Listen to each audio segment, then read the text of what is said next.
I remember the day they sent me a sample copy of my book. I was so happy and excited to finally hold my book in my hand. When I wrote this book, there were a lot of people who had doubts. There were a lot of friends who doubted me.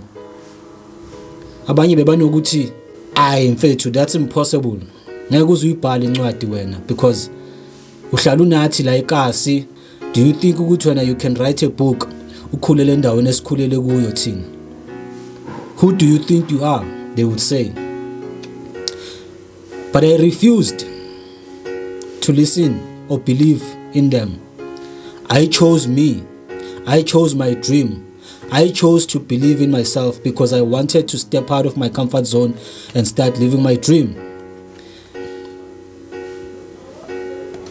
There's nothing like the feeling I felt that day when I finally held a sample copy of my book. So guys, what I want to tell you today is stop listening to negative people or all the negative voices that you have in your head or all the negative voices you are surrounded by. Believe in yourself, believe in your dreams, and work. Always work. If you fall, get up, dust yourself off, and try again.